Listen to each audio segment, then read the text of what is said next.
because what we're doing now is we're going to be casting MAG1. This has been going on for the past 2 weeks for those of you that have been there. If you're wondering what on earth is MAG1, it is a region-based tournament, team-based tournament. I can quickly show you here what's going on. So we've had round 1, round 2. Today is October 26th. We have round 3. The format from round 2 is repeated, but players now earn 30 points for winning, and teams now must deduct minus 20 points from their team score to revive an eliminated player. So you have the teams over here. These are the only remaining teams. We have 101, the French team, 201, the Asian team, 501, the American, English, Australian team, and 601, the Finnish team. Here you can see the matchups that will be happening. There will be 2 matches going on at the same time. One over at MAG1 Live, and the other over at, well, on my channel. So here the first game is going to be GODOG versus Cast, which is what we are going to be watching.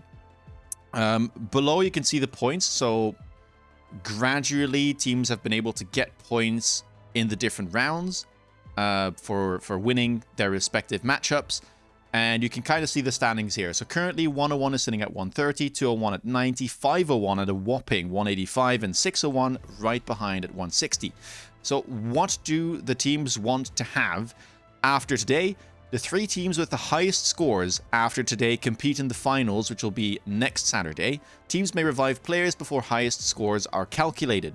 Eliminated players cannot be revived during finals. Teams must have 1 non-eliminated player to compete in the finals. So the important thing for today is you want to be in the top 4. Now, there are only 4 teams, so you only need to beat 1 other team and not be on that bottom seed. Right now, 201 is in the bottom seed, but again, today you gain 30 points for a win.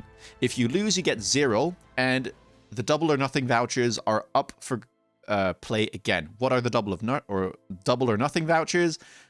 They can be used on these matches. They can be used on matches by a given team, and essentially what it does is that the team says, we think that we will win this match. So for instance, here you can see who voted on what. 601 here voted on the game that we were about to watch between Cast and GODOG, so they put the faith in their team captain, and they say Cast is going to win that game. If they are right, then they will get double the amount of points, which means they can, in this instance, gain 60 points instead of 30. If they're wrong, though, they lose the amount of points that their opponent gains. So it's, again, a very double-edged sword type of mechanic. You can get a massive lead if you get it right, but you can also fall down the ladder very, very quickly if you get it wrong. Especially today when you get so many points, this is definitely going to be deciding who makes it through and who doesn't. Reroll vouchers are up for grabs as well today. I'm not exactly sure how many there are in play. But again, we saw that once last week between Arbiter and Vic, where if a team has a bad matchup, if they don't get any specialists they like, they can say that they want to use a reroll voucher. We will deduct 5 points from their score, but they'll get another chance, basically. We remake the game and they go again. So yeah, that's about everything for today.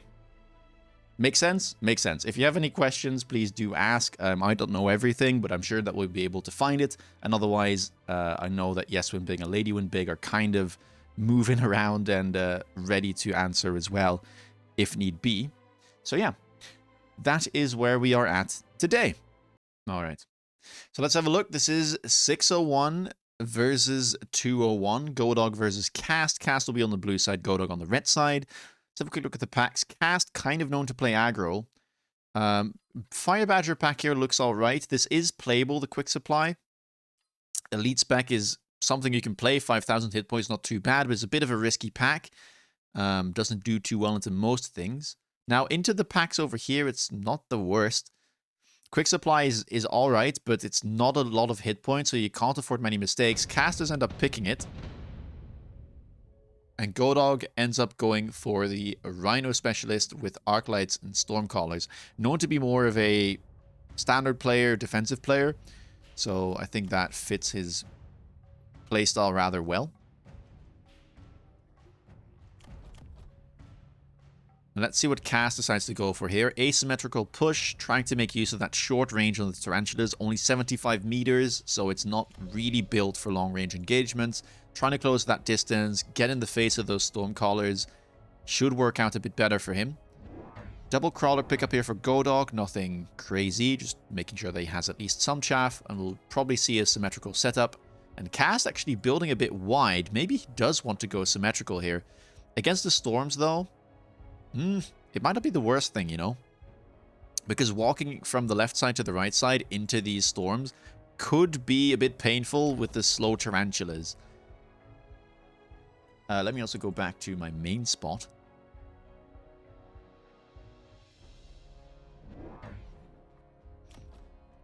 Phoenixes picked up here from Cast on round 1, so making good use of his quick supply, going for a round 1 cheese, and it'll still allow him to go for double deployments, picking up a 4th crawler pack there. GODOG does stack the 2 Arclights on the correct side, so fortunate gamble from him there. And let's see, GODOG has 5,000 hit points, by the way, so even if the first rounds he falls... Oh, last minute gamble there, not really paying off. Stacks the wrong side after all, those 2 Arclights, a bit in the middle of nowhere. Crawler pack in the middle to draw these units into the left side, making sure that they don't go for this tower. Clever little trick there, definitely something that you should try yourself if you like to play aggro, making sure that you don't lose that round 1 to a unfortunate debuff timing. Crawler is doing a fantastic job here. That 1 Arclight, not enough. Debuff comes in at a fantastic time too. With this Tarantula. Very low HP, but doesn't take too much damage when that debuff is still in effect. Ends up going down after all. But that's a good round 1 from Cast. And now GODOG at least knows what he's up against. Let's see what his defensive move is going to be. Round 2. Improved Wasp is a very good card. Always kind of have to think about it when it shows up. But GODOG decides to skip.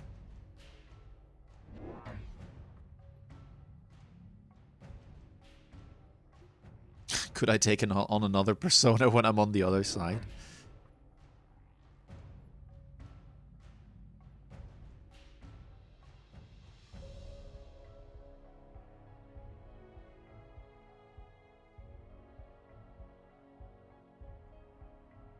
Let's have a look at what the responses are here. So another Arclight and the Fang picked up for GODOG.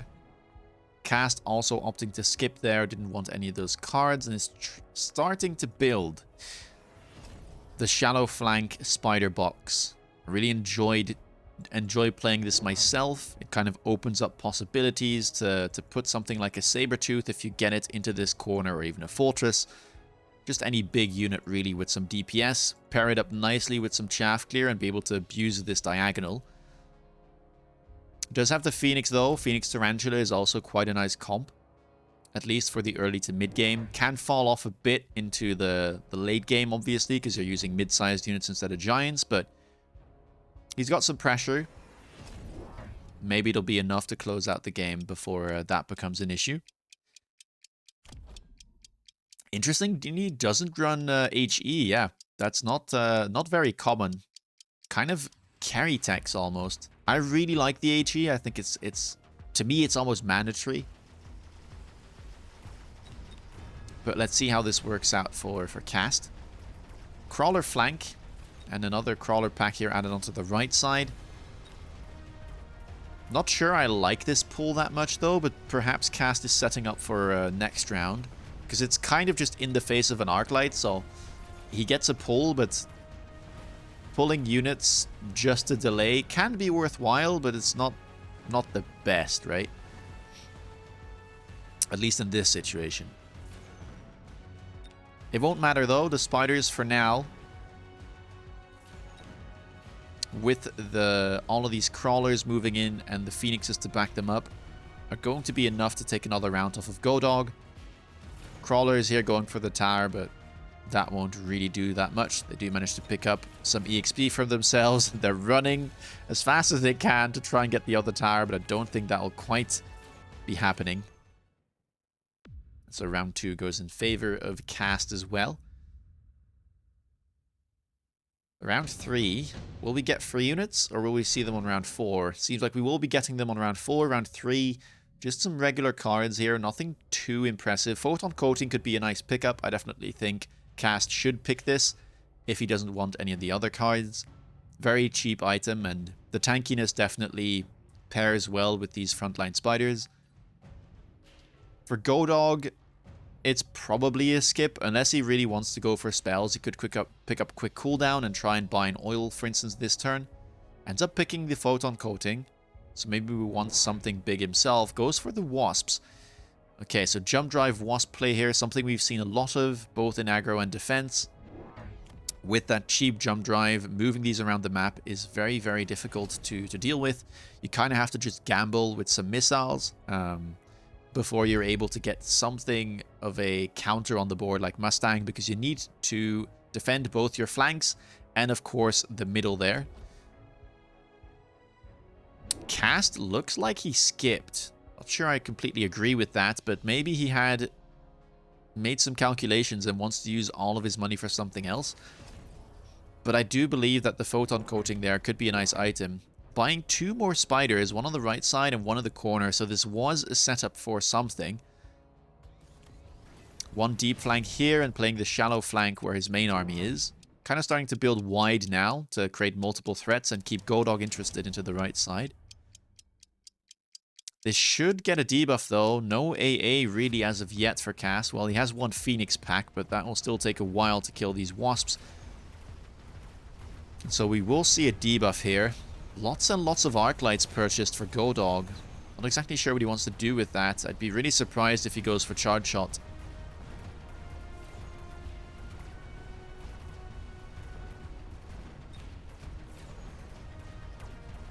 Debuff definitely helping here. Allowing this Stormcaller to kill that new spider. Does get debuffed again though. Stormcaller is doing a lot for GODOG in these early rounds. You can see the damage here. 47k already across these 3 turns. Almost 30k this round thanks to the debuffs. And it does mean that he picks up a round. Wonderful use of the Wasps. Saves him a lot of HP and even does quite a bit to Cast. Almost losing 1,000 hit points there. Round 4, free unit time. Fire Badger, Mustang, Sledge, and Scorp. Now what do you want here? For Cast, Mustang could be relatively safe. It does give you that counter to the Wasp and level 2 Mustang. Very, very nice unit. Does benefit a lot from that level. We get Spider Mines from Cast. Now, GODOG was a Rhino specialist, so now has access to that level 2 Rhino. And I don't know if this was a good choice from Cast, because he didn't know, or he should have known at least, that the Rhino would be available on turn 4, and it's a very common thing to put that on a flank to defend these kind of shenanigans. Now the Spider Mines can sometimes contest, but not if there's a level difference between these 2 units. So maybe it would have been nicer to go for a shallow flank, and we actually do see the charge shots coming out here on the Arc Lights, and GODOG also picking up the Mustang, instantly ranging them. So making up for the lack of chaff clear by clicking Charge Shot, by getting these additional Mustangs to kind of fill in the chaff clear gaps, as you will. Cast picks up another Wasp here, and using some mobile beacon tricks to turn these units towards the flank so that these will actually turn if something ends up being placed there, even if they happen to be a bit further forward than the classic quadrant we are known to think about when it comes to flank protecting.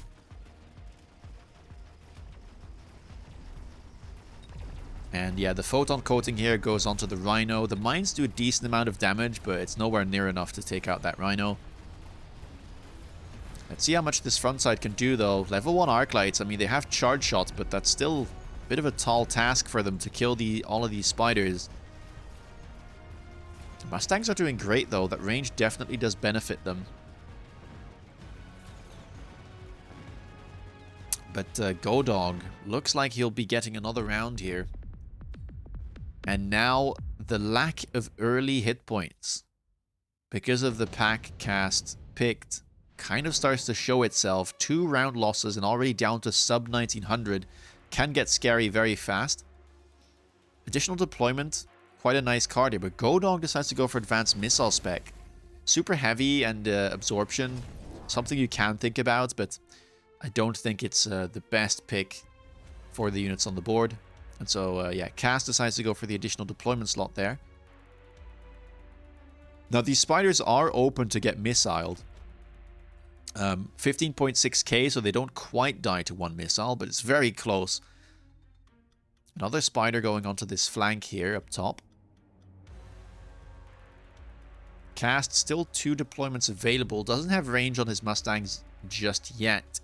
Could definitely help with the amount of fangs on this board. And also, just to make sure that they don't end up getting killed by these arc lights, which do have range now, on top of the charge shot. One missile here in the corner from GODOG, trying to hit this tarantula and perhaps splash a little bit onto the crawlers as well. More crawlers picked up here for Cast. Perhaps trying to abuse the bad chaff clear that often happens when you click charge shot. Problem is though, he can't really click lose formation, and he doesn't run underground. So we'll have to see how this works out. Bit of a slow turn. A lot of deployments though. 2 crawlers on the flanks, 2 tarantulas added as well. That missile ends up going onto the flank, so that tarantula won't be doing anything this turn.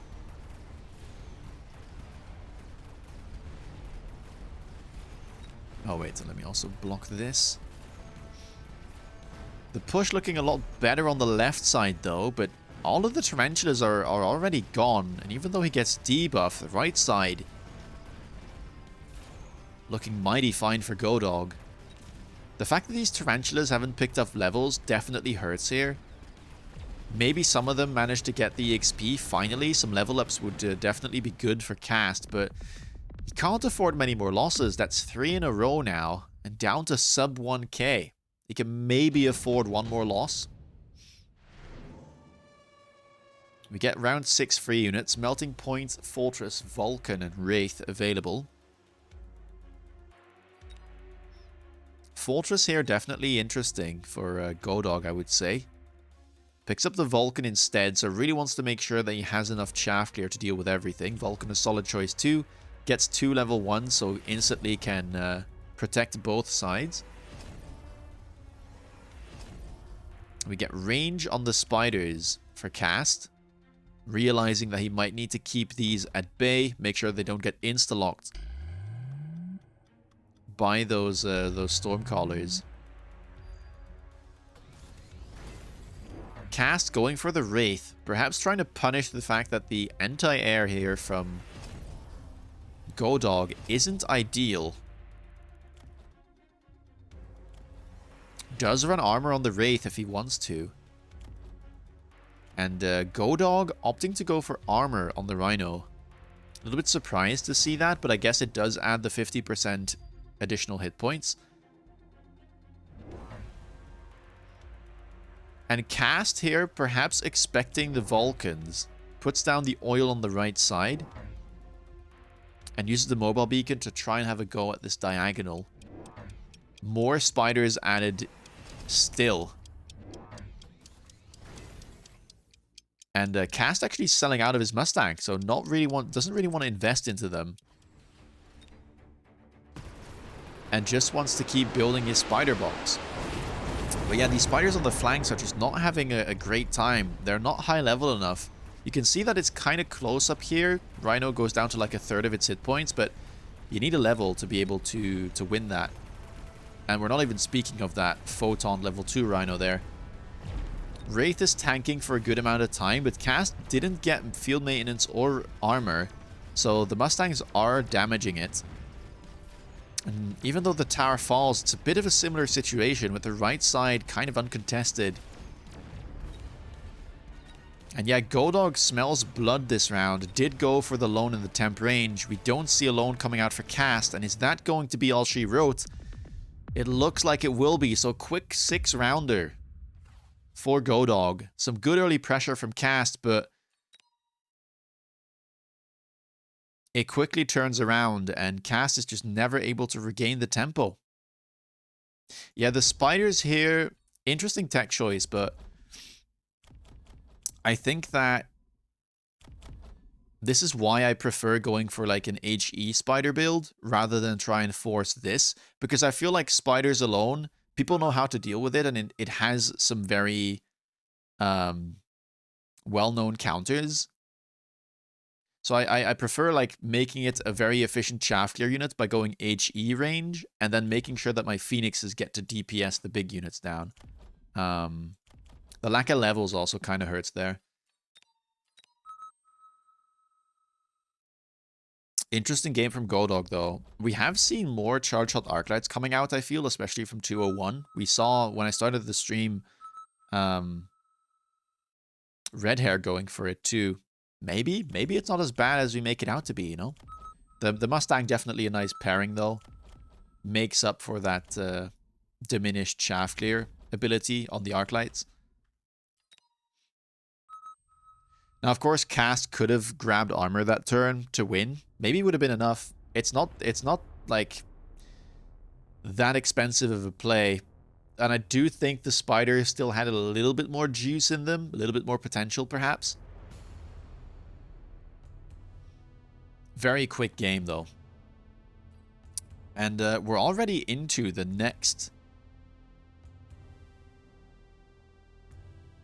lobby here between Shade and French Pilot. Let's have a quick look at what this game means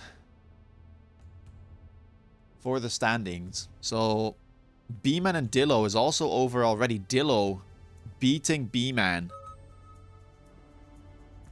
And Cast here losing despite using a voucher really hurt 601. They were in second place, but that might just change. Obviously, B-Man not able to pick up any points, but no vouchers were used, so they won't lose anything there. But they do gain 30 points for this win here from GODOG, and importantly, Cast's 601 team will be losing 30 points for that matchup. Okay, back just in time. So this game will be between Shade from 201 and French Pilot from the 101 team.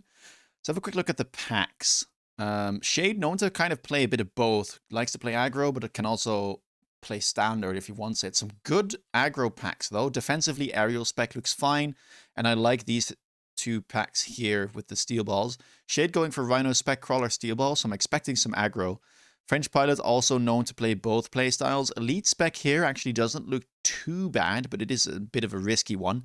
Could go Sabertooth spec as well, but if you don't see any steel balls or not many, that could be a scary matchup. Ends up going for the Typhoon spec instead.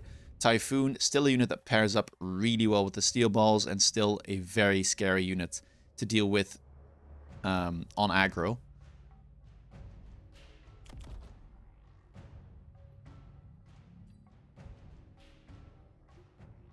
Alright, so we might see a headbutt here, or what I like to call a crossfire, depending on what both of these players decide to do. We could also see a headbutt where both go symmetrical, which is a third option, I guess.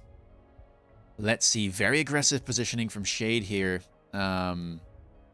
Really quite forward, though, with the arc lights. I wonder if this is missileable. Even if he puts a crawler here, I think that this could be missiled. We'll have to see if French Pilot wants to make use of that opportunity. And it does actually look like we'll get a headbutt, so both players finding themselves on the same side of the board. French Pilot, though, with the Fang start, doesn't really want to buy arc lights.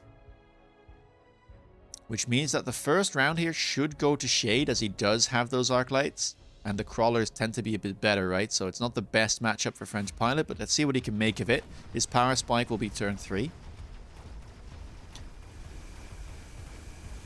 Arclights do get protected by those steel balls, just about able to get in front of them. And yeah, Arclights here just able to provide that chaff clear that the steel balls need. Means that the first round will be going over to Shade. And timing is excellent. Cheers. Yeah, I'll try to make sure that we run them during the spectator delay, so... Because I know it's very annoying for people if they get an ad like mid-round. Just one Fang pack on the left there as tower protection. Just wait for that to get chased down.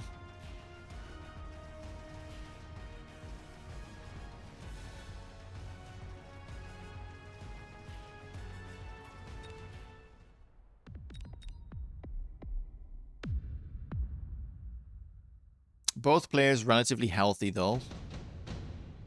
Both well above 4,500 hit points at the start. So able to take some hits here. Underground Threat shows up. It is one of the best spells in the game, probably, just with regards to its cost and a relatively low cooldown. Hard to deal with, especially if you're playing aggro.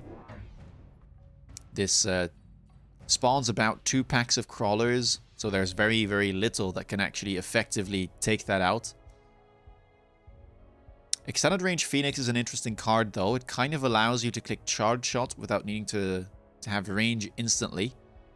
And Subsidized Steel Ball, not a bad card either. And Shade does decide to pick it up, so we might see him getting into more Steel Balls.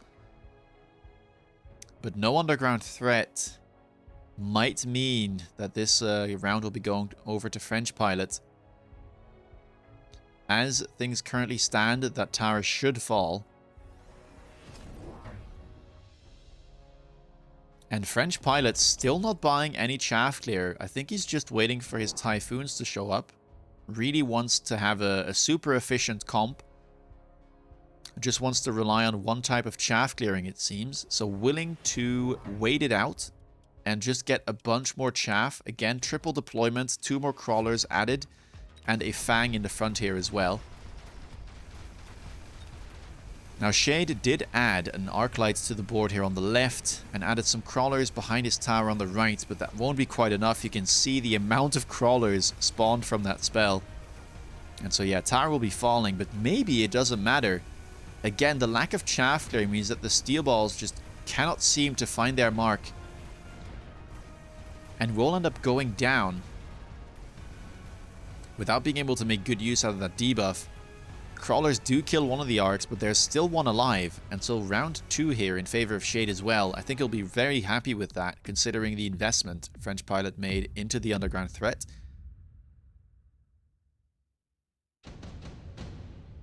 And so round 3, this is what French Pilot's been waiting for. Gets access to that Typhoon, which should fix the chaff clear issues he's been having. Sticky Oil redeployment and improved firepower control system here stand out as some potential spells. I don't think Sticky Oil will be the pick though, because they are so close to one another. And French Pilot picks up the improved firepower control system. It's a very tempting item, especially on Typhoon. Those units are very good item holders. Redeployment can be valuable as well though, especially in these aggro scenarios. It's all about tempo, making good plays, and redeployment definitely allows you to do that. And I think Shade is probably thinking about it. Goes for the efficient giant manufacturing instead. Okay, so we'll have to see what giant he wants to go for though. He's not a giant spec. Again, he's a Rhino specialist, so we'll be getting that level 2 Rhino next turn. Perhaps he's just waiting for the next rotation of free units, which will actually be happening next turn, as we didn't see it on turn 2 or 3. Hello, Lauren. Cheers. Yeah, I really like this shirt as well. Oh, I'm on the wrong side again. Oops.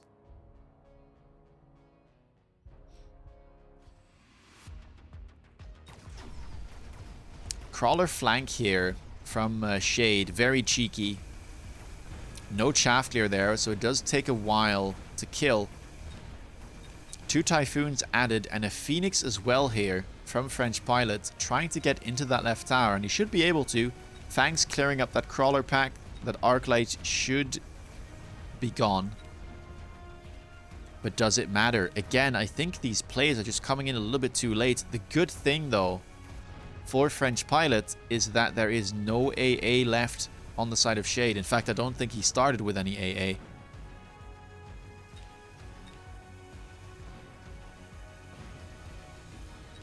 And so even though his tower gets debuffed there and the steel balls are able to clear up his remaining units, the Phoenixes will make sure he doesn't lose more hit points. And he strikes back in round 3. Round 4, we did say free units. We did say level 2 Rhino. 4 blue marksmen. Now that's quite the amount of deployments there. Scorpion, fantastic unit against steel balls, but can struggle against the amount of crawlers. Sabertooth is just a big tanky unit.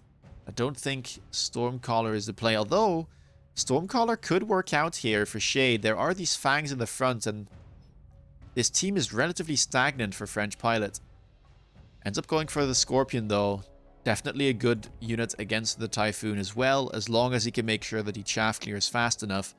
And French Pilot couldn't resist those 4 blue marksmen, it seems. Doesn't run Assault Marksman, so these will just be regular marksmen. Yeah, I quite like the 3 Stormcallers as well for Shade, but I can understand the Scorpion, because if it hits, like, it's good against basically the 2 main units on French Pilot's board. Where is that Rhino going? For now, it's kind of sitting here on the left side of the board. Shade deciding to go for some Wasps to deal with that Phoenix pack. Not overcommitting, also protecting this flank at the same time. French Pilot wants to try and get in again, uses a missile to get rid of any chaff, but a second pack has been added onto the left, so I don't think a debuff will be happening this round.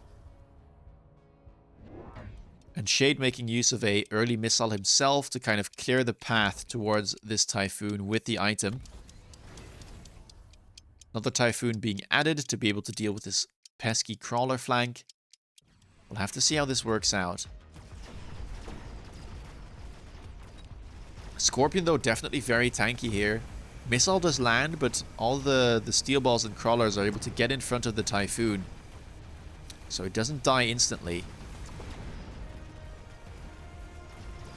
Right side looking good, and yeah, you can see the Scorpion is just struggling here to get the right lock-ons. Just does manage to hit the steel balls there, but one of them survives, gets the lock.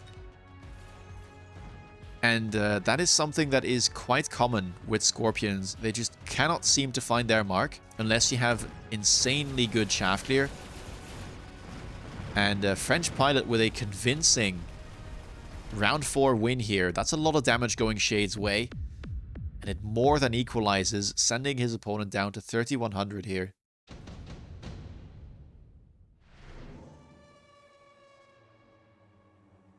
Sad when Scorps don't get their lock. Yeah, I mean, it's a unit that has a lot of potential against Steel Ball and Typhoon, but the chaff clear here is not the best for Shade. It's only a couple arc lights, and against this amount of Fang and Crawler, that's simply not going to fly.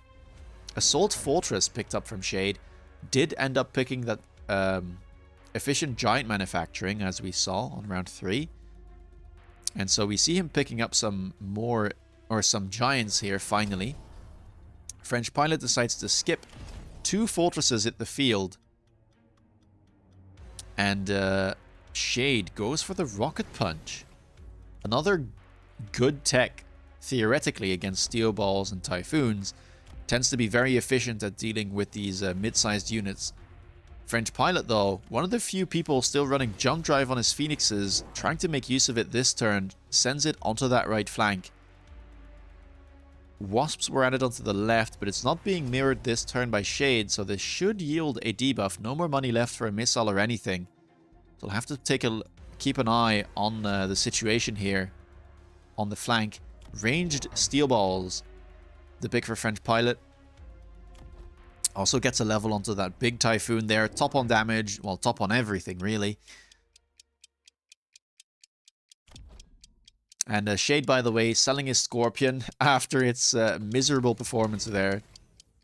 Which wasn't necessarily his fault, but it wasn't good enough to keep him on the field. Just look at the amount of crawlers in the back line there. 4 packs of crawlers in the back coming in for French Pilot.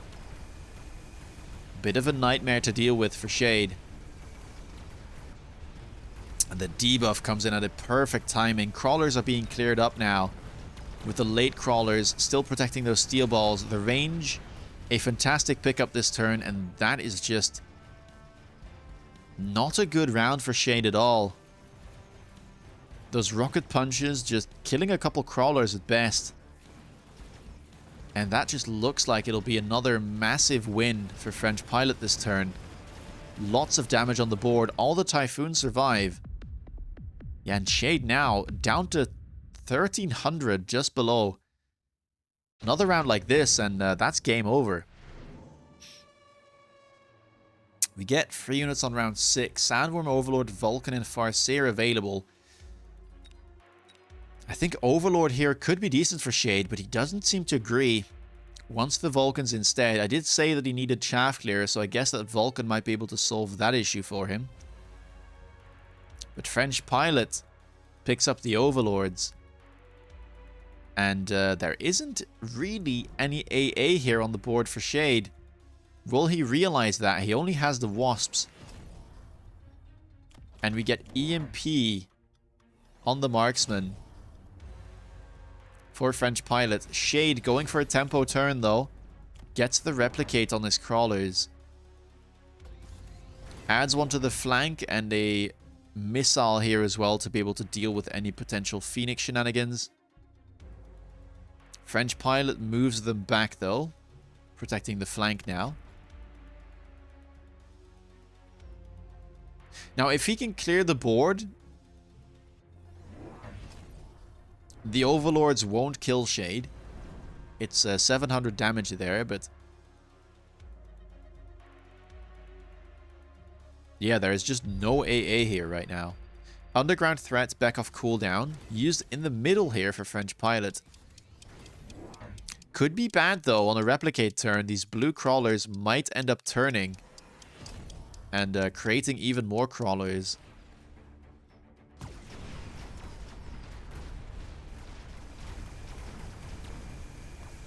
Steel Balls instantly dying. There for Shade. Not fantastic. Did add even more fortresses to the mix though. Vulcans not teched. But they do manage to clear some chaff. And yeah, just look at the amount of Crawlers there. Going in for that left tower. Good missile though. It takes out most of the Crawlers. How much can the Wasps do? Good rocket punch as well. Looks like it'll be another round here for French Pilot, but Shade might have just done enough to not go down on round 6. Looks like it'll be the case. Only 32 hit points remaining though.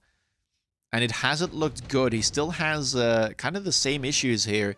The Fortress is just not doing that great versus the ranged Steel Balls. And the lack of AA is very apparent. We get a laser sight pickup here for French Pilot. And I think Shade just picked up the advanced power system. Wants the additional move speed.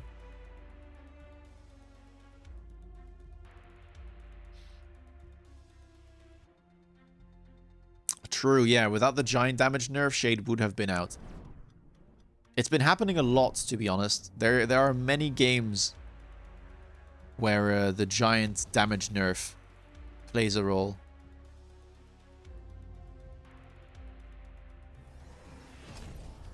Mech Division. The tech of choice for Shade. Perhaps realizing that the chaff clear isn't the best for French Pilot. He's basically just relying on the Typhoons for now, and Typhoons can struggle, especially against leveled Crawlers.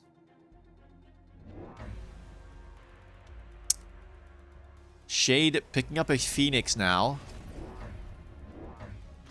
So really kind of disrespecting the anti-air and these Overlords from French Pilot. Just hoping that this will be able to survive. It should. All of the Giants have less range, and so they should stand in front of the Phoenixes. French Pilot goes for loose formation, which should be good against the Arclights and the Fortresses, but I don't think it's good against the Vulcan. The reduction in HP on the Crawlers will mean that the Vulcans can clear them very easily. But that's only true if they can lock on to the Crawlers. Right now, this Vulcan has been shooting mostly at Steel Balls, it seems. But yeah, the Replicate Crawler is causing so many problems here. Just look at them running into that tower, getting a debuff. And all of a sudden, things are starting to turn. That's a massive turn for Shade. Has he finally stabilized? Is this the comp he was envisioning? That's a big turn. French Pilot now taking tons of damage, down to 1200 hit points. And now it's just a one-round game, really, with the amount of giants on the board. Shade might just snatch the victory here. On the brink of defeat. Loose is so bad into replicate. Also true, yes. You do feel that reduction in HP. It is risky AA, yeah, but I think Shade kind of had to make a move like that. And just trust in his crawlers and his giants to stay in front of the Phoenix pack there. And it pays off. Lots of missiles coming out here for Shade, trying to get rid of those Fang packs in the front. Also does purchase some oil. French Pilot respects it though, puts down a shield. Another one. But how does he want to fix this? More crawlers being picked up now.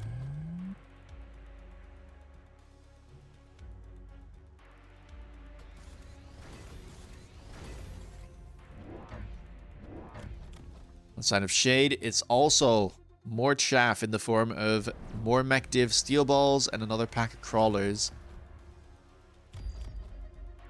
Oil also purchased here for French Pilots, but that has been shielded too. And without a significant change, I think Shade might just win this. This board doesn't look significantly different from last turn. And I think the chaff might still be a problem here for these Typhoons. AA, by the way, second tech here for Shade. It's doing good damage, almost taking out that left Overlord instantly. Oh, and the shields get broken. Yeah, that is going to be all she wrote. That's very painful there for French Pilot. Those missiles taking out the Fangs, and I think the high-level fortresses shooting the shield means that the oil lands after all. And somehow, some way, Shade manages to stabilize this game, and two-tap French Pilot here. We just mentioned the HP damage nerf on the Giants. French Pilot would have won this game a couple patches ago, but not today. 39 hit points, or 32, sorry, is all that Shade needs. And so, yeah. 201 with another victory, and 101 falling prey to a bit of an unfortunate game, I guess, but very nicely maneuvered by Shade. Had a comp in mind, and ends up being able to realize it.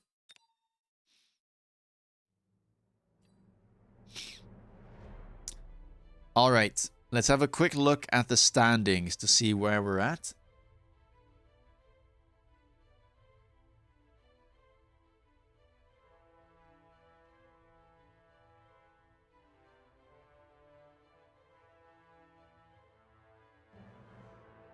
So,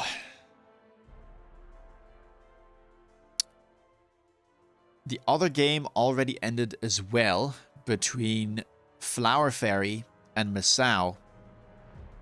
201 using their double or nothing voucher on this game here. And they do get it right, which means that instead of gaining 30 points, they're going to gain 60. And they also end up winning this game here between Shade and French Pilot. And 101, unfortunately, using their voucher there means that they don't just lose 0, they lose 30. On top of 201 gaining 30 again, a massive day for them. They were bottom of the ladder, or the standings there after round 2, but they've managed to regain themselves in this game, or in these games rather. Not winning their first game, but winning all the other ones, even getting their double or nothing voucher correct, means that they gain a massive 120 points there. And 101, which was seed 3, right now looking at only having 100 points. So they're gonna need their they're probably gonna need their vouchers to be very effective here. Although I don't know if they have any left or if they can still use them. So the next game we'll be watching, by the way, is going to be this game right here between Sacco and Jur Player. Jur Player is one of the players for 101 today. And yeah, 101 really needs to recuperate themselves or they'll be out. I think right now their best option or their best chance at a win would be to gain some wins over 601. 601 now sitting at 130 points after losing that first game here between Cast and GODOG, and losing 30 points due to the wrong voucher means that they're within striking distance and they have to play against 601 again here on the MAG1 live channel. Munqst versus Vinny will be Vinny, also known as Maître Peters. If they can win, 601 use the voucher here. They'll get 30 points. They'll make 601 lose 30 points. I think that's their best bet. Also, 501 has to play 601 twice here. If 501 can win over them and Maître Peters can grab a win over Munqst, I think it's the battle for third spot here between 601 and 101. It will all depend on what happens in this round, though. If 601 takes the win here, I think they'll get too far ahead with a correct double or nothing voucher. Here we are. I don't think this game is getting re-rolled.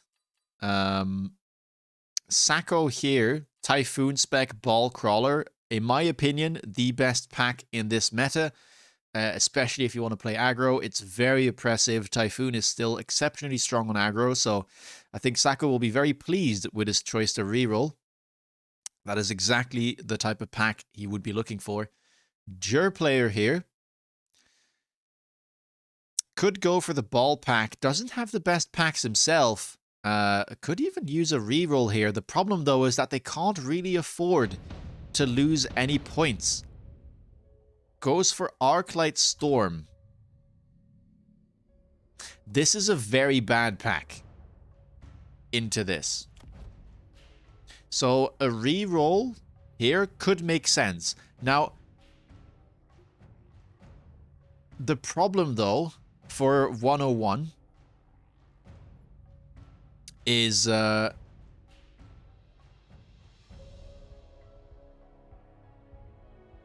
can't really afford to use any more points.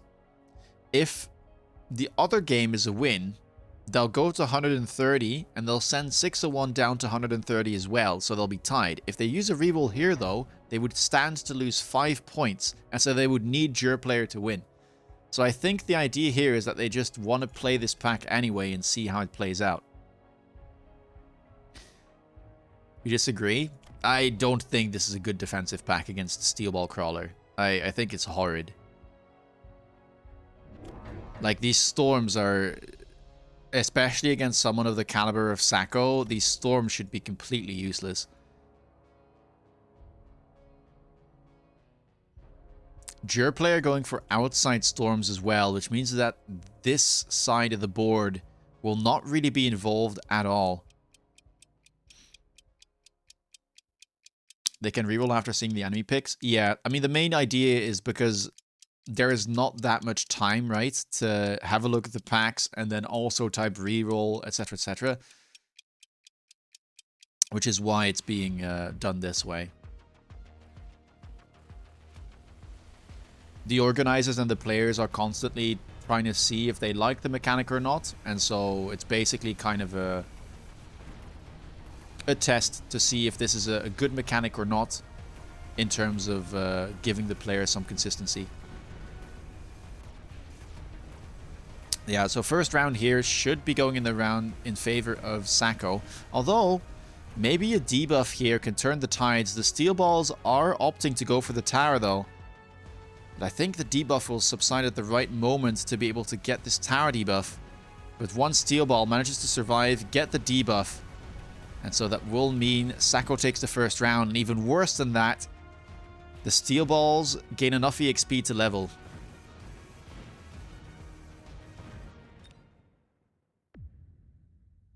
A small round in terms of damage, but that level up on the steel balls could be very significant for the early game. Jur Player, though, is a marksman specialist, gets access to that level 3 marksman here on turn 2, and that is the additional bit of DPS that he was lacking. Maybe it makes a difference. Underground Threat shows up on round 2 again here.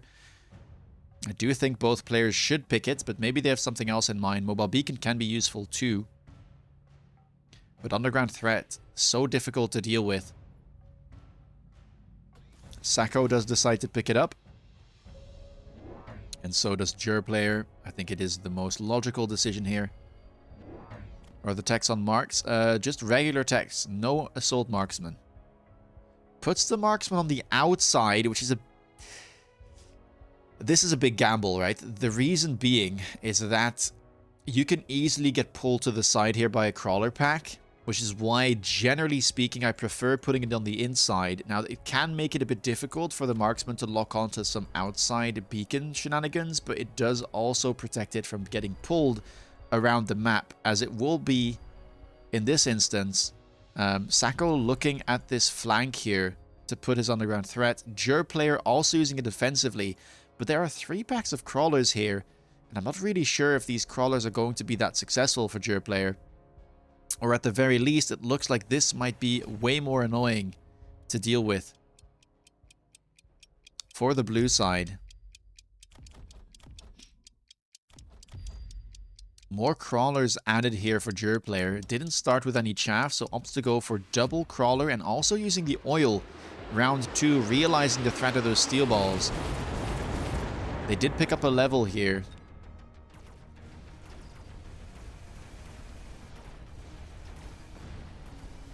Let's see, the crawlers win out.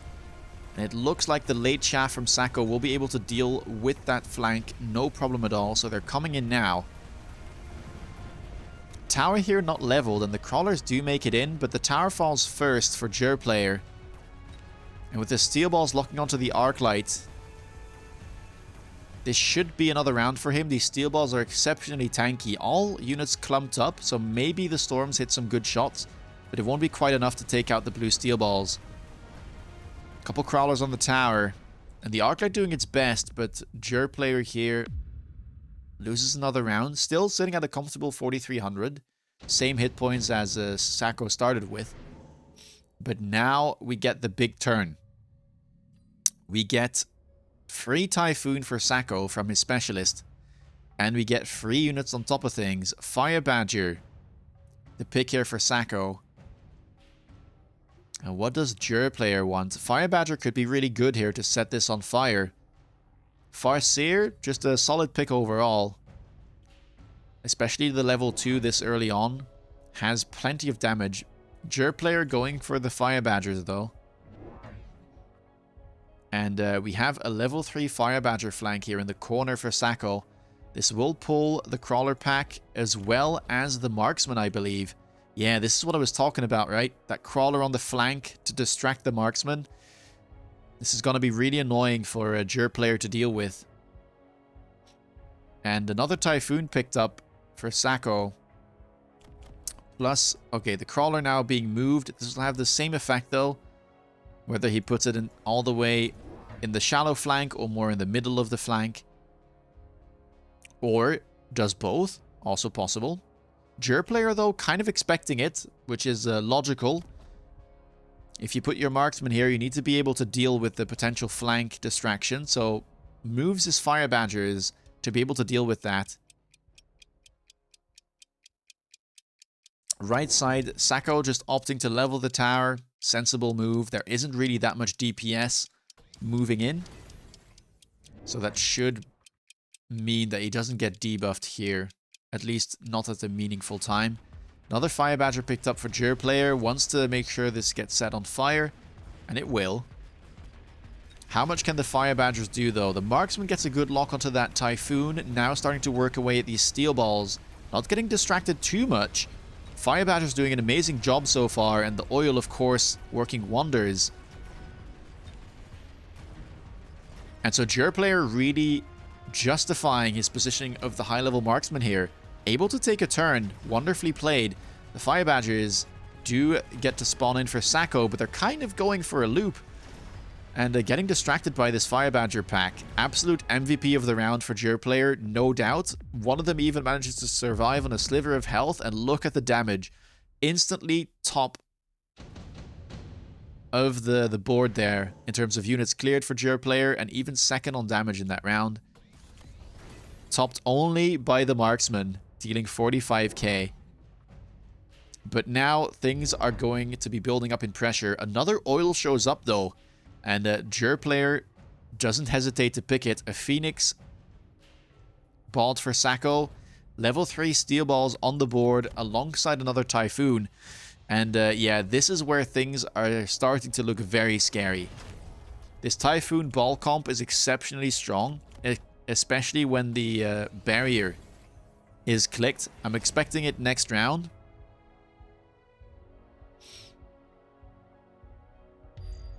But the oil might have something to say about it. And you never know. Maybe a quick cooldown shows up for Jer player, allowing him to make use of these oils very quickly. Mobile beacon here as well from Sacco, trying to get into that tower.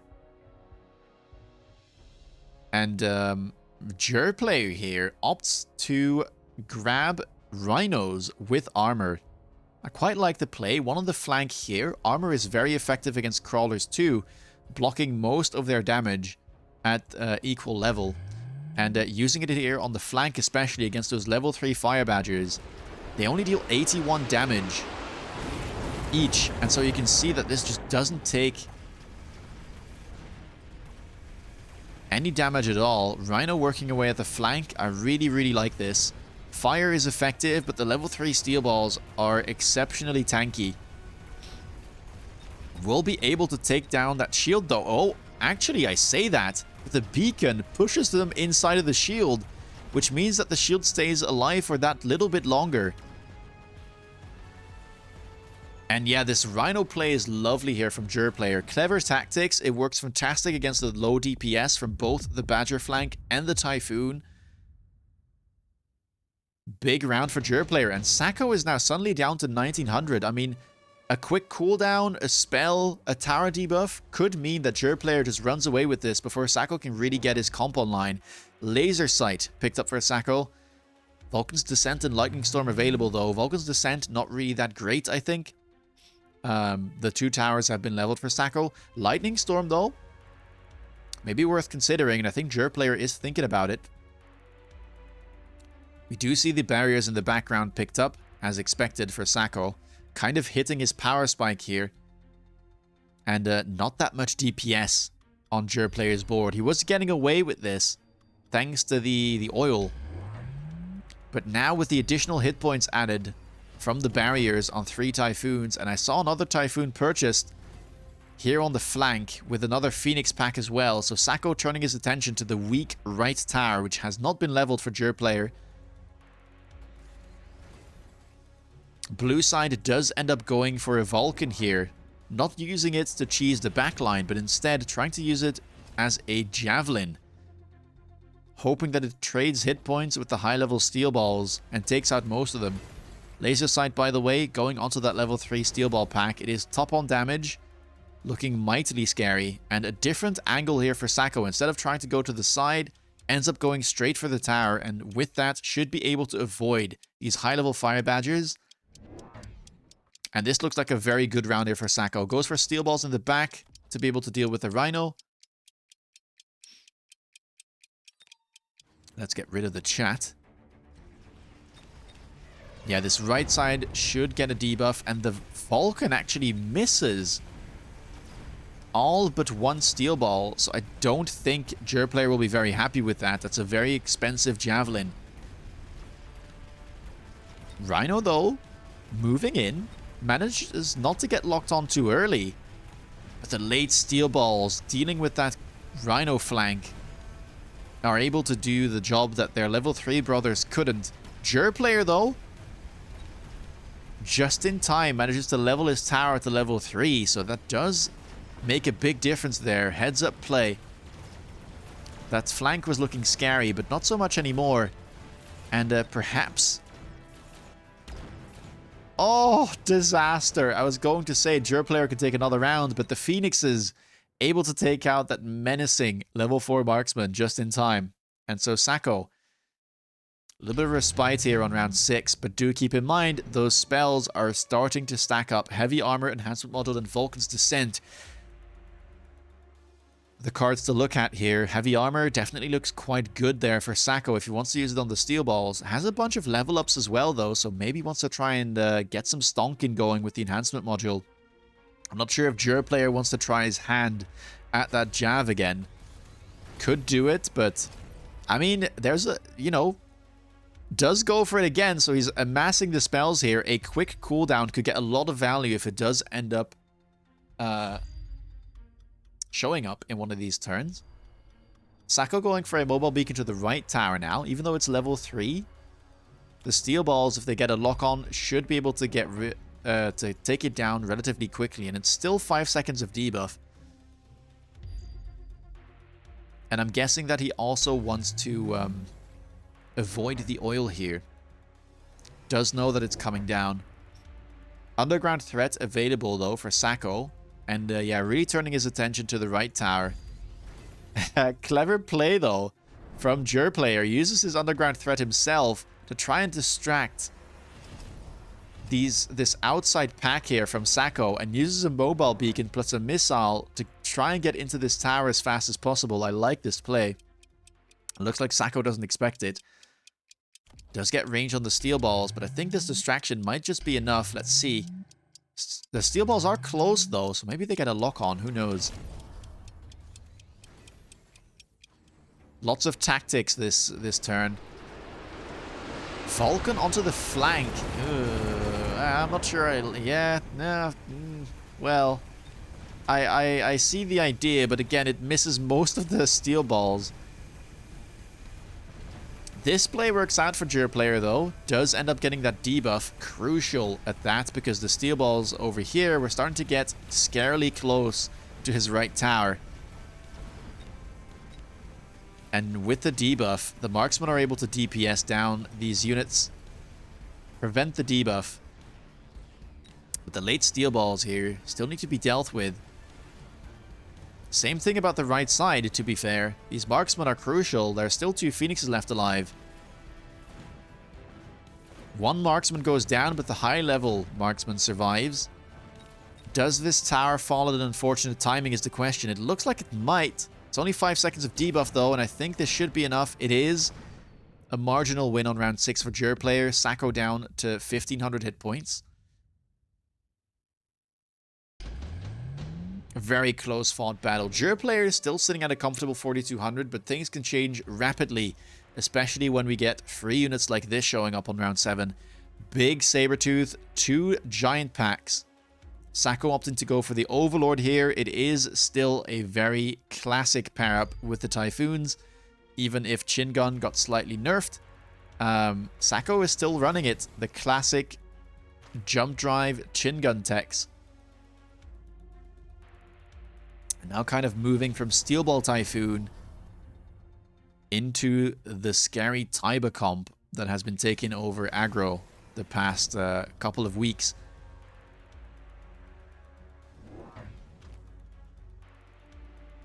Sacco now trying to beacon away from this tower, not too interested about it anymore.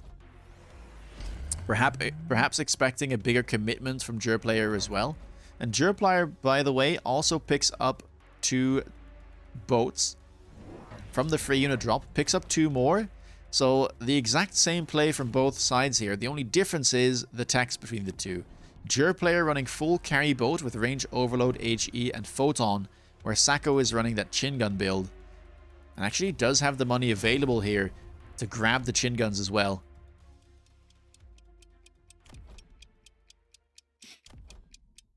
Scary, scary push here from Sacco.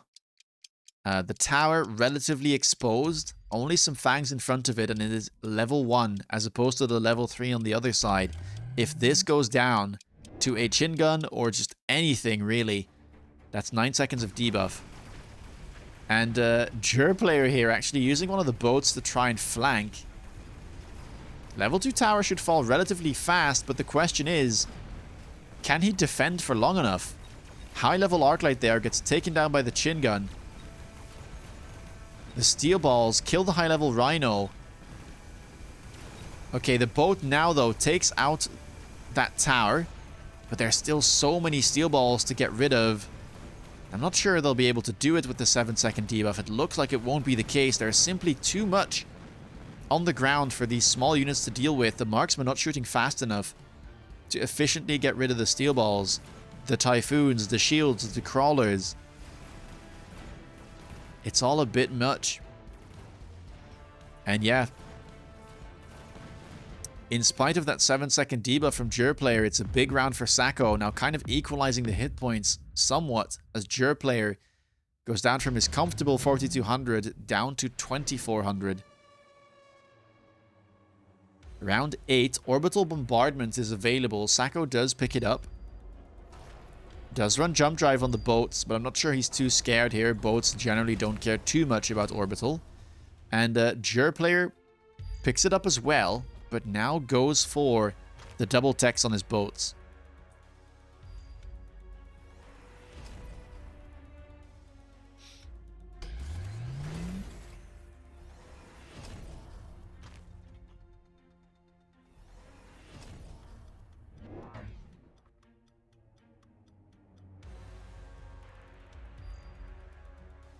Hey Toker, yes, I'm good. Enjoying some MAG1 games.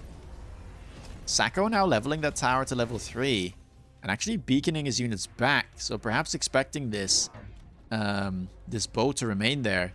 For now it seems like it will. Player already selling one of his other units there. Another boat added. This is kind of the power spike for him. Gets access to that range and overload, massive DPS increase. Oil is back off cooldown too. So this could be a big round here for Player. Doesn't have to worry too much about the amount of crawlers that are running in, thanks to that oil. And hopefully the boats will be able to deal with the steel balls and the typhoons in time. If the game goes long enough, these techs should win against the chin gun boats, but the crucial phrase here is if the game goes long enough. Sacco looking to close this out as fast as he can. Oil does land, doing a lot of work. Boats are getting some good lock-ons. Now locking onto the enemy boats, and they do have that range and DPS advantage in the air. Another boat falling. Typhoon going down, but the steel balls, level 4 with range and laser sight, managed to snipe that tower yet again. And with no anti-air remaining, that's at least going to be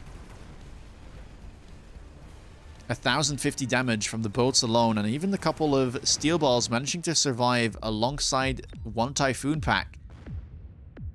And now Player down to 854. And the problem for him now is that he did have the oil that round. So that was about as good as his chaff clear was going to get. Maybe needs to invest into range and napalm on his badgers. I think the fire here is quite crucial. Sacco picks up the Sabertooth, and I think I heard it being sold instantly. Sabertooth, still a very good unit, but not in this scenario, and can still function as a Saber cache. Sledgehammers to pick up for Player. Sledgehammers actually do provide quite good defense against things like Typhoon and Boat. You might think that it's a bit of a counter with the Chin Gun, but 5 units. Chin Gun doesn't really have splash. So it'll still take a while to chew through all this. Goes for the armor to counter any damage coming in from the Typhoon. And Sacco here going for the Wasp Swarm onto his Overlords.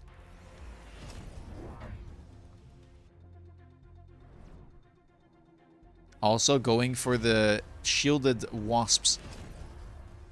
That might be tough to deal with for Player. His only units that are really capable of dealing with those are going to be these Overlords. Now they do all gain a level this turn. Massive DPS increase, and even has enough to buy another boat. Both players, of course, are loaning. Temp range has been clicked. Temp speed for Sacco on top of it.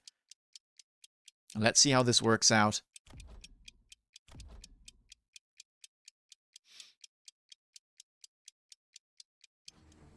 The crawlers, though, might be a problem here for Player. The Vulcan does land again, taking out at least one Typhoon there.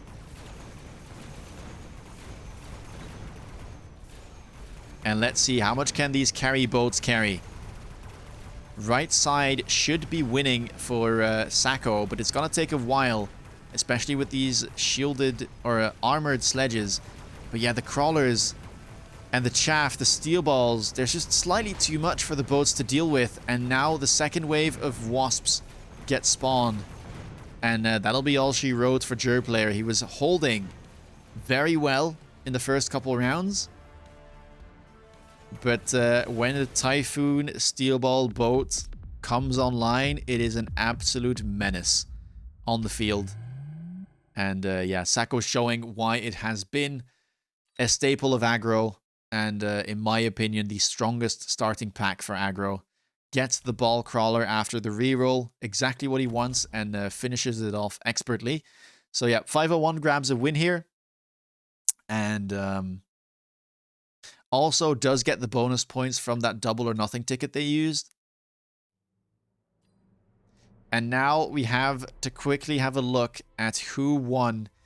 And unfortunately, with one round to go, I think we already know who is out. I did mention this game between 601 and 101 being very important for that third and final ticket into the finals next week. It looks like Munqst is able to defend for 601, which means that 101, unfortunately, they have been fighting valiantly so far. The underdogs of the tournament upsetting a lot in the first 2 weeks. But this is not their day. All 4 players lose, which means that they will be eliminated as the team. And even if that weren't the case, they would have dropped too far behind the rest of the pack to be able to grab that third ticket to next week. Again, the top 3 teams are going into the finals, and they are already known. It'll be 201, 501, and 601. We still have 2 games, though. All right, final game for us to cast today. Zillilag, Munqst. Munqst kind of known to now play standard boards. Likes to play symmetrical boards. Zillilag plays a bit of both. I think mainly played aggro, but has been dipping his toes in standard as well. This looks like more of an aggro pack, though, to me. Speed spec here. Instead goes for the Fire Badger specialist with Stormcaller. Both players actually starting with Stormcallers here. Zillilag on the blue side with an Arclight Storm opener against Munqst with Stormcaller Fang. A very classic opener for this Stormcaller Fang would be to just buy double Crawler. And I think Munqst should go for that. Especially as Zillilag doesn't start with any chaff whatsoever.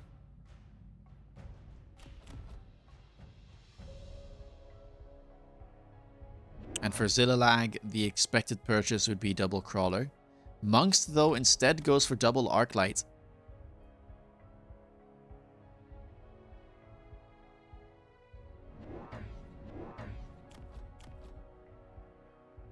Is a marksman spec, by the way, so this will probably be a Stormcaller Arclight marksman board.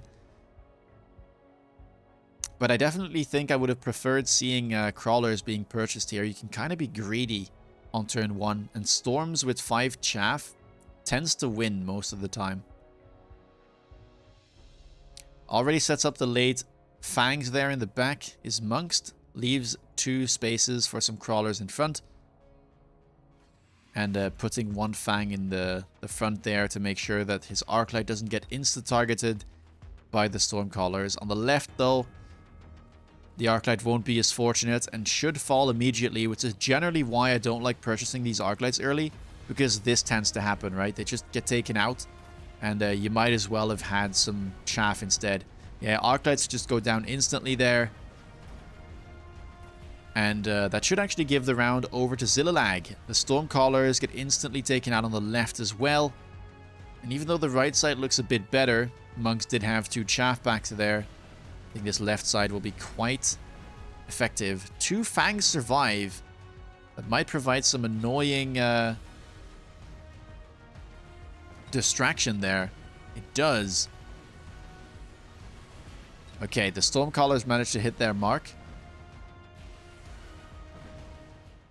And one Stormcaller pack survives here for Zillilag.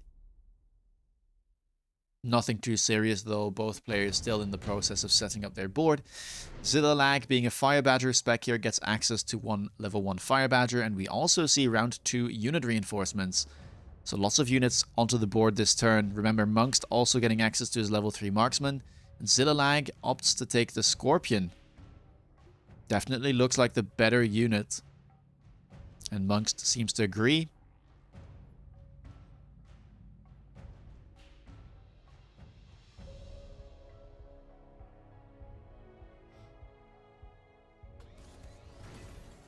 Now, is Munqst going to be stacking onto his right side here or not? Picks up the 2 Crawler packs, which he left some room for behind the towers. We'll have to see if he pairs up the Marksman with his Scorpion, or if he wants to try and go for a more balanced board. Zillilag here opts to give a level to the Stormcallers. Wants to have that extra damage. Perhaps expecting the Scorpion. Stormcallers definitely do like shooting at those big units. And Munqst kind of stacking onto his right side now. The Scorpion in the middle, but slightly offset to the right side.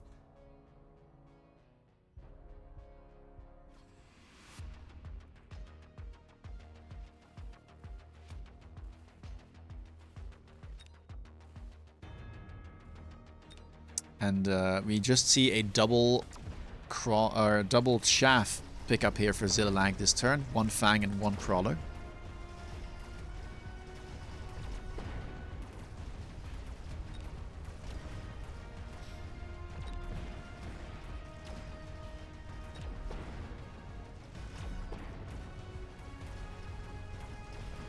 Whoa. Marksman gets the short end of the stick there. Gets instantly popped by the Stormcallers. They had his number. Scorpion does a good job in the middle though. Able to take out his nemesis, but those level 2 Storms proving their worth. There's this 1 Fang though. Dipping, dodging, ducking and diving underneath those Stormcaller missiles, but ends up going down, and about a similar round here for Zillilag. Takes up another win, slowly chipping away at Munqst's hit points. Extended range Stormcaller shows up, and both players deciding to pick it. Another level onto the Stormcallers for Zillilag. Extended range Stormcaller does get decreased attack, so the levels here kind of important.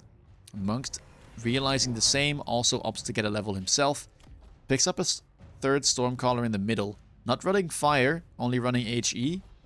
Whereas Zillilag is still running the Incendiary Bomb. We get a Distraction Crawler in the middle, which is quite well timed considering that new Stormcaller purchase. We see another Arclight hitting the board here for Munqst on the right side. Does he want to mass recruit here or not? He still has 250 left in the bank, which isn't enough to get a tech. So perhaps wants to grab another Arclight or another Chaff. Goes for the Chaff. 1 Crawler picked up in the middle. And Zillilag goes for a Stormcaller. But it kind of looks like he might have saved a lot of money there. Whoa! I think we just got raided. Wooj with the raid. Thank you so much. Big love. Hope you had a good stream. Welcome, everybody. We're casting the very final game for today in MAG1 between Zillilag and Munqst.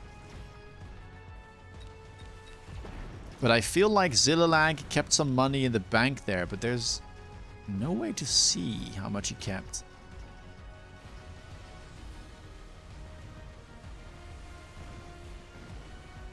Yes, I should move back to the right. Thank you, Chuven. Stormcallers looks like will be winning out yet again for Zillilag.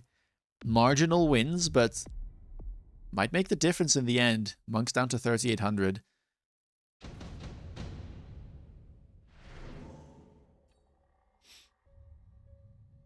Doesn't actually look like Zillilag kept that much money.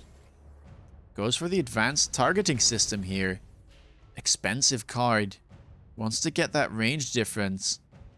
But on round 4, that is going to really hurt your economy quite a bit.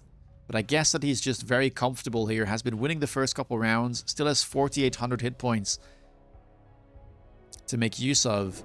And that range definitely will start to make a difference as we enter the late game. Munqst here copying that movement beacon. Zillilag leveling all of his Stormcallers now to level 2. And a very slow game so far. Zillilag just buying more chaff. Munqst, the first one to take a tech, goes for that HE Stormcaller. And we just see these super late fangs being positioned in the back for Zilly.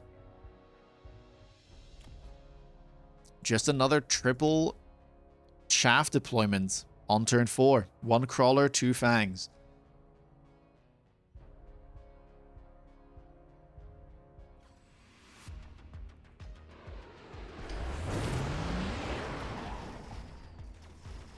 Munqst there deciding to get that shield. Not sure how much it will do.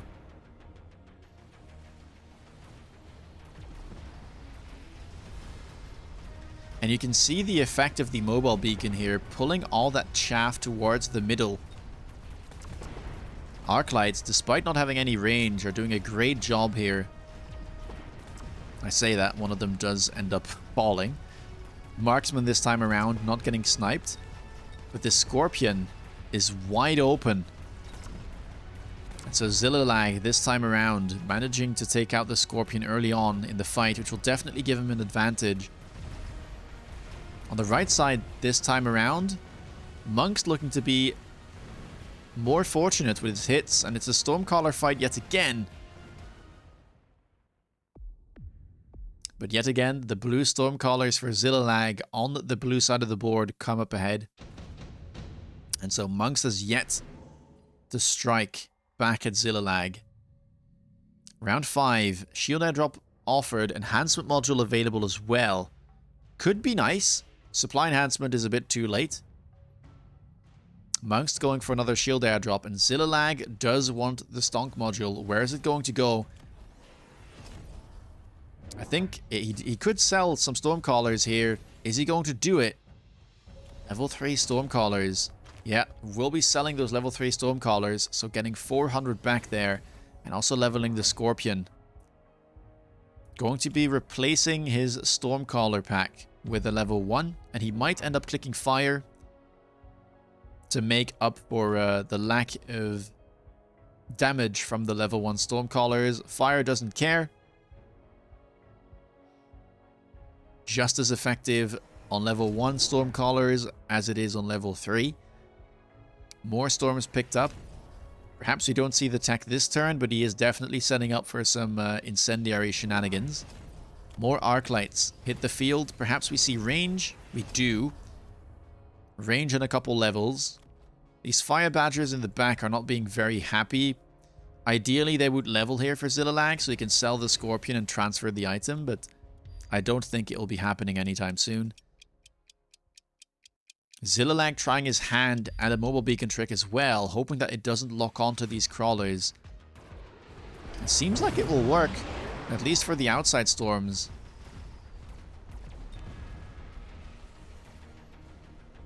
And so the Stormcallers here with that massive amount of range are even able to hit the shield and that Arclight.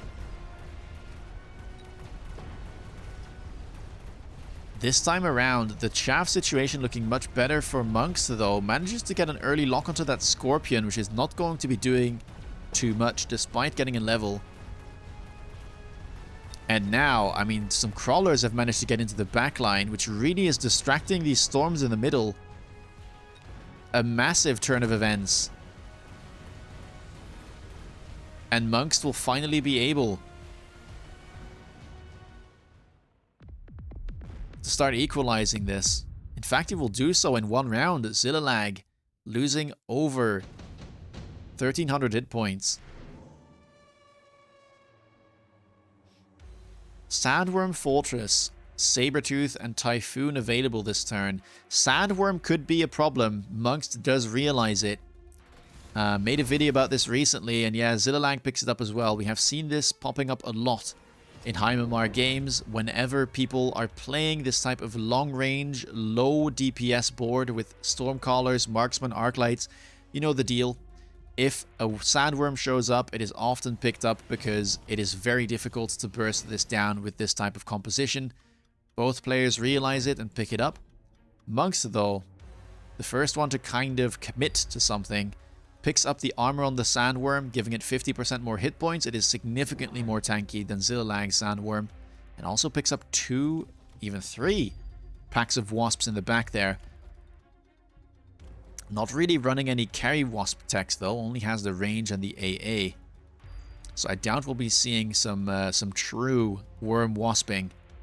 But it'll be annoying for Zillilag to deal with. His anti-air is very weak, to say the least. Only has those late fangs to rely on, really. Has yet to sell his Scorpion as well. It really did not do anything last turn. 3.6k damage is not what you want to see on a 450 cost unit. Zilly, though, not opting to sell it just yet. Hoping that it'll do a bit better this turn. Didn't have a good target for his Stonk module, and so the Stonks are kind of stagnating. Much more aggressive Sandworm here from Munqst. Putting it in the middle, which allows him to beacon it to either side.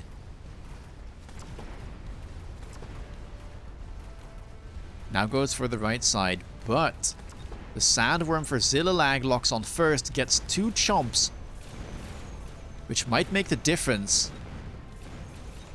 Despite not having the armor. Oh, actually, he did pick up the armor himself. So it looks like the Sandworm here for Zillilag will be winning out. And Zilly even picked up another one all the way on the left side. I completely missed that one. That's a very, very good turn for him. Gets some EXP on the Sandworm. The levels will definitely matter in this mirror. And unfortunately for Munqst, he picked the wrong side. If the worm went to the left, he probably would have won this round. But no such thing. The only problem, though, he doesn't have AA. All the fangs died. And that means that Munqst will be able to equalize some of the hit points here. Not quite able to kill everything. Level 1 Wasps don't have the DPS to kill all of these units. But keeping things competitive, both players sitting at around 3k hit points. Mustang production line picked up for Zillilag. Very powerful production item for Giants. Decides to put it onto the worm. Munqst doesn't believe in it though. Instead picking up the advanced shield device there. Kind of would have liked maybe for him to pick up the spawn item as well. Or at least I'm not too sure if advanced shield device does too much in this scenario. It only buffs the shield generators. Doesn't buff the shield airdrops. We get range on the fangs here for Zillilag, so he really doesn't want to have to deal with these fangs. The wasps, excuse me. Kind of disrespecting them by putting the range on the fangs, hoping that they will be able to stay alive and deal with those air units. We'll need more than just these packs, though, I think. At least one late fang on the right side.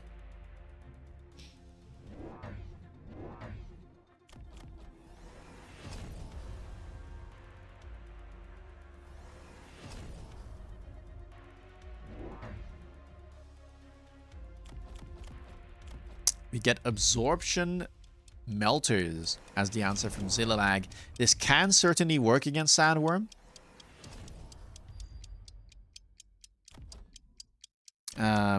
But as soon as Replicate comes out, things might change. I like the play though, respecting the fact that this can be a big problem. 2 melting points for 1 worm. I mean, it's 2 of them now, and Zillilag knows that the beacon can go either way.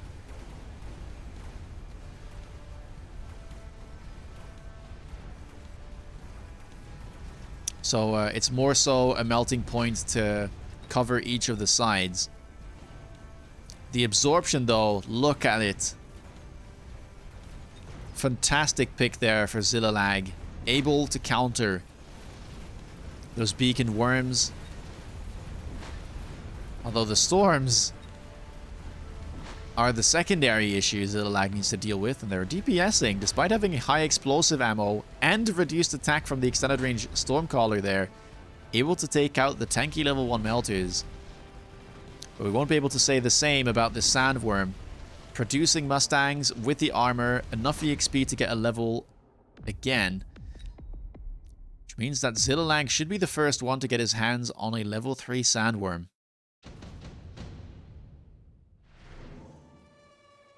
I also like the fact that Munqst picked range on the Wasps. This definitely makes it so that the ranged Fangs can't deal with them. So one problem has been dealt with by Zillilag, but the Wasp issue remains, and now Munqst mirroring the melting points, but going for some different techs there, going for range and EMP, which should win the mirror matchup as long as Zillilag doesn't get range.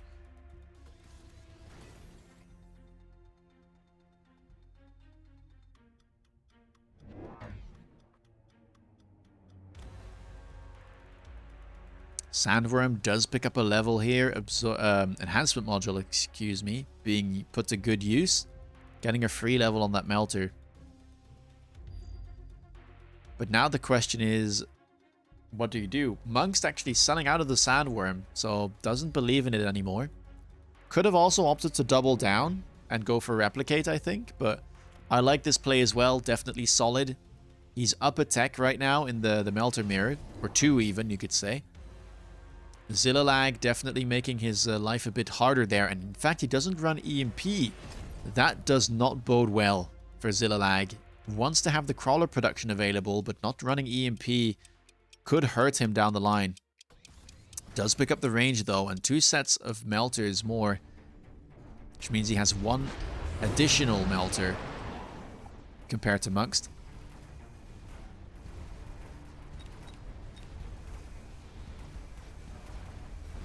Let's see how this goes.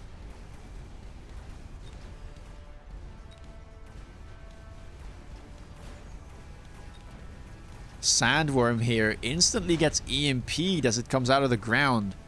And even though it picks up a level this turn it doesn't do nearly enough.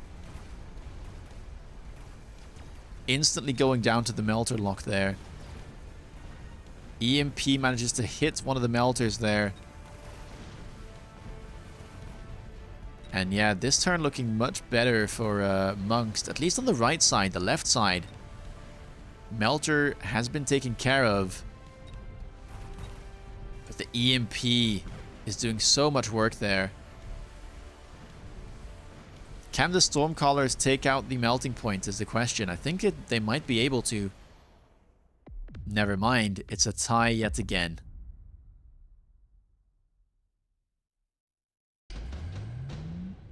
It is a tie yet again. Round 9. More free units showing up. The third rotation. Triple Phoenix. The choice for Zillilag. And Munqst just goes for the Saber Cash. Instantly sells it.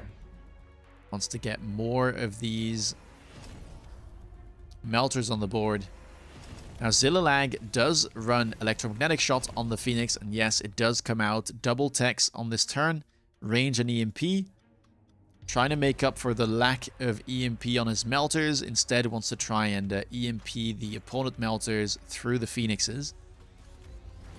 We might see this getting sold, I don't know. Actually, we don't. Zillilag opting to sell something different. I think he might have sold his Sandworm on the left there.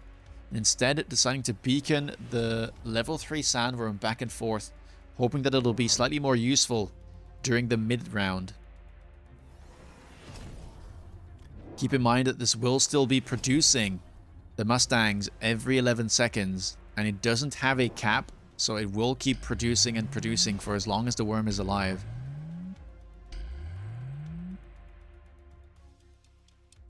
And Munqst going for a second tech on his Stormcallers there, so doubling down on the EMP. It's not just the missiles from the melting points. It's the Stormcallers too.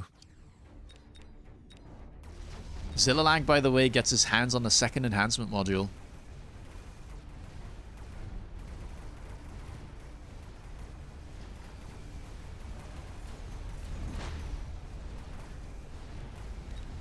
And I'm a little bit surprised that we haven't seen Incendiary yet. I do think that that would help tremendously with the chaff clear for Zillilag. His anti-wasp is also still just not fantastic. The fangs are doing their job, but it still takes a little bit of time. Perhaps Zillilag could go EMP as well on the storms, trying to match that tech. Phoenixes are doing a good job though. Managing to EMP the melters on the right side. Which means that it's looking much better now. The sandworm as well only shows its head once the melters are gone. And that's a big turn for Zillilag. Is it going to be enough? It looks like it will be. And so just like that, Zillilag closes out this mirror matchup. Both players going for the early storms, the early arc lights. Both players going for the early sandworm. Zillilag kind of gets the better of Munqst there with the early melting point. And yeah. Even though the different techs here looks good for Munqst, Zillilag able to triple tech his melting points with the crawlers. And using the free unit drop very well there. The delayed sandworm also putting in the work. And so that means 501 grabs another win. Now, I think that was the last game for today, so we can have a quick look at the standings. And what has happened. Arbiter and Surrey looks like still might be going on. Perhaps we can find them. Yeah, Zillilag picks up a win here. And 501 actually looks like they might be winning all of their games today. Solidifying themselves as the top dog in this competition. They were already well ahead of the pack. When they started today at 185, 601 just trailing behind them. And 201 has made a big jump, managing to win most of their games today and also getting their double or nothing voucher correct. But it looks like perhaps the same can be said for 501 and even a little bit more. Let's see if we can find Arbiter on the ladder and Surrey if they're still playing. Actually, don't know if they are.